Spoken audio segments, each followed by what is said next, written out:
After a major decrease in evictions during the pandemic, we're seeing eviction rates rise even higher than pre-pandemic levels in Multnomah County. So today on CityCast Portland, we're talking with Allie Sayer, organizing coordinator for Portland Tenants United. She'll be walking us through how bad things are out there, what's being done at the state level, and answering the question, is there such a thing as a good landlord?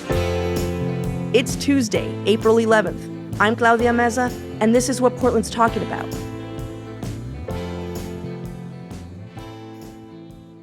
Allie, we saw a huge dip in evictions in Portland during the pandemic because of, emergency laws that were put in and policies. But what's happening right now? Yes, so we're seeing a significant increase in evictions in Multnomah County, 92% of which are for non-payment. And so, what that I think is pretty clearly says is that people can't afford to pay their rent. And, the pandemic has waned in a lot of areas. People are still recovering financially, and wages have not kept up with the rising costs of rent. And so people are falling behind and are being forced out of their homes. During the pandemic, like you mentioned, we had protections against non-payment evictions. And since those expired, those tenants have now been taken to court, and many of them have been evicted. So we, a few weeks ago, maybe months ago, had like a discussion with someone from Portland Business Journal, and we were discussing these, some of the new, like the whispers of some of these laws that are now coming through. And there were a lot of like, yeah, well, not landlord bad, but very much like, oh, wah, wah, for them. And the discussion kind of leaned towards that. But not all landlords are these large they're like Trumps, or like these multi-million dollar property management companies. Because I feel like there are a lot of landlords possibly listening when they hear this, they're just like, that's not me, and I want to give space to that. So, Allie, this is from a listener, Laura Gracer. She's a Portland landlord. And when we were discussing the non-payment of rent and how that protection was about to, go away. And then there was people, of course, because of our housing crisis, looking to see if we could extend it. And her response to that was like, I resent the government requiring me to give away my property. They don't make Safeway give away food. The regulations do discourage mom and pop landlords, and they are probably the most humane to their tenants. What that regulation control strikes me as being, for the most part, really bad business decisions. The goal of a good landlord is to have steady, responsible tenants. The way to get and keep those tenants is to charge the rent they can afford in the first place. And if the market will bear it, raise the rent, but in slow steps, at predictable times, and after a conversation with a tenant. What do you say to that? Laura. Okay, you're talking to Laura now? Laura, Allie's talking right to you right now. Hashtag not all landlords. Listen, here's the thing about what Laura has to say is it's a fantasy. It's a unicorn situation. It's not real. In my experience, the best landlords are the ones you never hear from. And that's because they're probably not doing any maintenance, to be clear. But that's the peak of landlords in the Portland metro area, is like a landlord that doesn't bother you all the time, but also the property is in various stages of neglect. That's the thing, is folks like Laura clearly see this as an investment, right? As a way to have a secure retirement, whatever it is. So they're hoarding housing. And so you're called landlords, hoarders of housing? Is that absolutely? I feel very comfortable saying that. If they own a house, they can leverage the equity to buy another house. I, as a renter, can't do that. I don't have any equity to leverage because I'm paying my landlord's mortgage. He can leverage the equity from my rent to do that, but I can't. And it's so common for these so-called mom and pop landlords to make this empty threat of, oh, if you regulate me, I'm just going to sell my property. Well, last time I checked, if you sell a property, it doesn't magically disappear into thin air. It continues to exist either as a rental or owner occupied. Either one of those outcomes we're perfectly content with.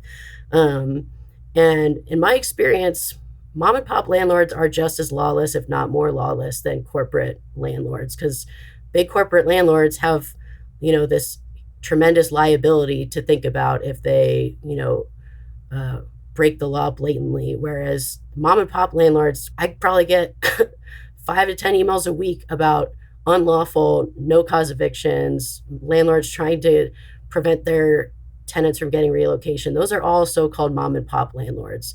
The big corporate landlords aren't doing that. I feel like there is a very, like, us versus them mentality going on here, but you're 100% claiming, like, "Well, this is just the facts that I'm seeing." But I'm just gonna ask, have you ever met a good landlord? There are landlords that, especially ones that own duplexes. I would say that's the most common way we see this. Who, they're not making money. They're I've heard of landlords who, when they sell the property, they give the tenants the equity.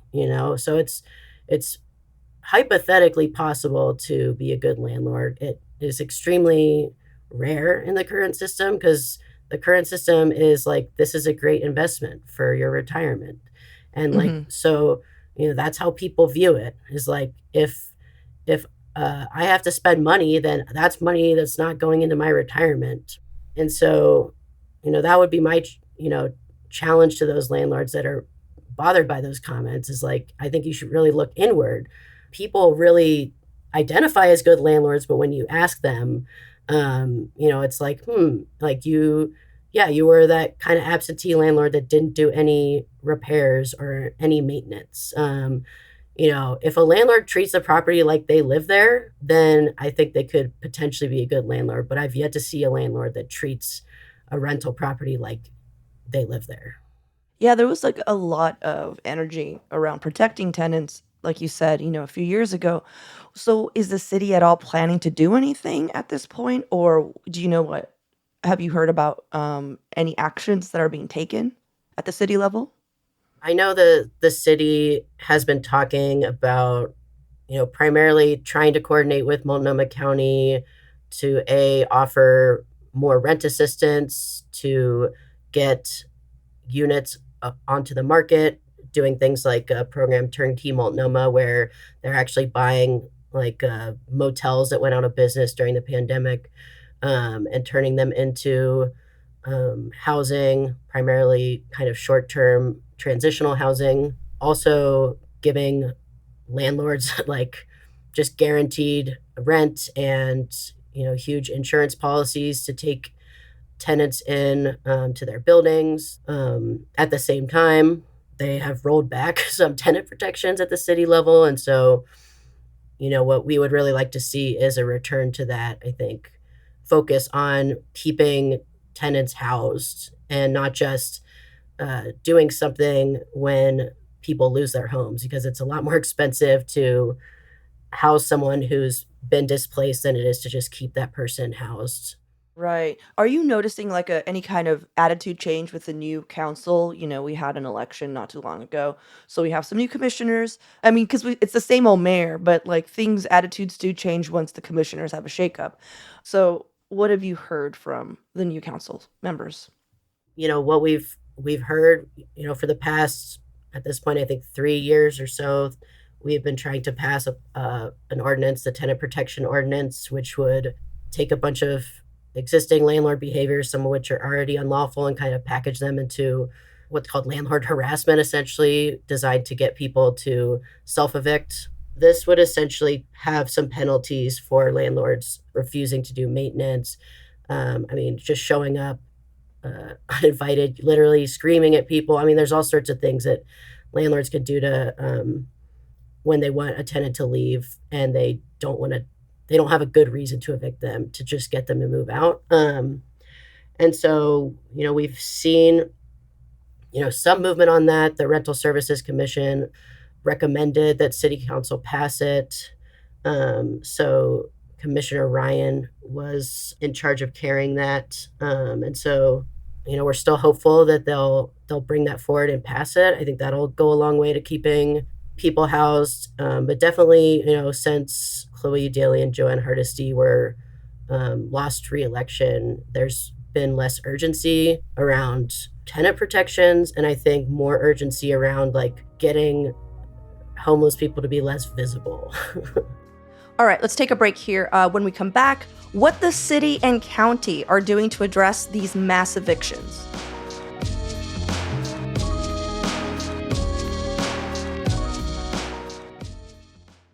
Let's talk about the other tenant protections, like the new laws being considered this legislative session. So we have Senate Bill 611, which would limit annual rent increases to like 8% total. So either 3% plus inflation or 8%, whichever is lower. What do you think? Do you think that has a shot? We are really, hoping, really pushing for it. It doesn't restrict the ability of landlords to make money, and like it just doesn't. It restricts the ability of landlords to just totally take advantage of renters. Who, I mean, housing is we need somewhere to live, and um, I think about my own situation. My landlord raised our rent over $200 a month last year, and his stated reason was property taxes. Well, property tax information is public, so we looked it up. The property taxes on our house went up $600. So he essentially, raised our rent $2,400, or three times what he needed to make up that property tax increase, just because he could. That was the maximum Mm-hmm. allowable rent increase last year. And I think for us at PTU, one of the biggest things about the bill as well is that it lowers there's a loophole currently in the rent cap, or rent stabilization law, that a building 15 years or newer is exempt. And SB 611 would lower that to 3 years. And we saw this with the Prescott in Northeast Portland, where the landlord just wanted to massively increase their rent, sometimes double. And while those tenants organized and were able to win, keeping their rent stable, they shouldn't have had to do that. What about Measure 26238, Multnomah Co. tax, which is requiring legal representation in evictions? Yeah, so PTO were very, very supportive of it. I think it's something like 5% of tenants who get for-cause evictions have legal representation, and the overwhelming majority of landlords do. At the end of the day, like I mentioned earlier, 92% of for-cause evictions in Multnomah County are for non-payment of rent currently. And so, having an attorney is not going to fix that problem of a tenant simply doesn't have the money to pay their rent. But what it will help with is, ensuring that tenants' rights aren't being violated, because right now there's not a whole lot of attorneys that work tenant side law. And so every single one of them is swamped right now and has almost no capacity to take on new clients. And so having a guaranteed income stream for those attorneys, I think we hope is going to encourage more folks to come into that area of practice. So if you are a renter right now and you're going through something similar that you were talking about, would you say just come down to, Portland Tenants United and we'll like help you sort things out? Are there other resources that are there to help protect them? First of all, 211, they can connect folks to a lot of different resources, hypothetically rent assistance, but it's like very difficult to come by. The Portland Rental Services Office for Portland renters, they're best, I think, gotten a hold of by email right now. They can answer questions about like rights type things. Then there's the Community Alliance of Tenants. They're a statewide organization. They have a hotline. Yeah, PTU. Our website is pdxtu.org.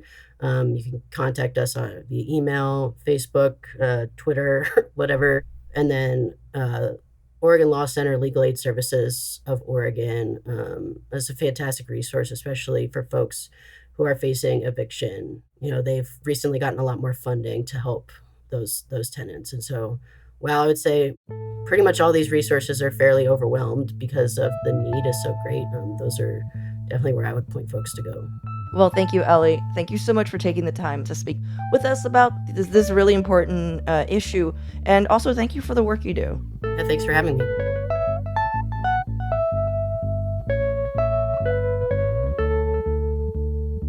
And now, for your microdose of news.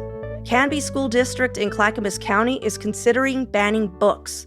33 titles have already been pulled off the library shelves and are being reviewed whether they are quote-unquote pornography or criminal.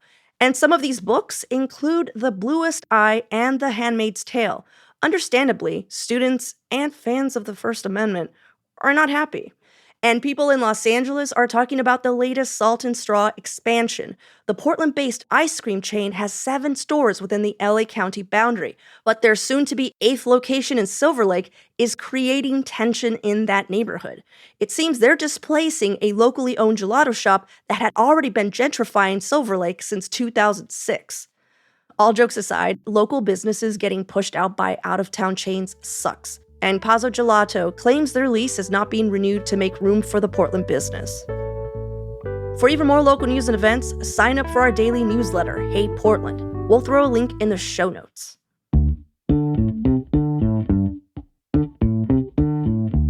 That's all for today here on CityCast Portland. If you enjoyed this show, why not tell a friend, rate, or leave us a review? We'll be back tomorrow morning with more from around the city. Until then, see you at Slim's.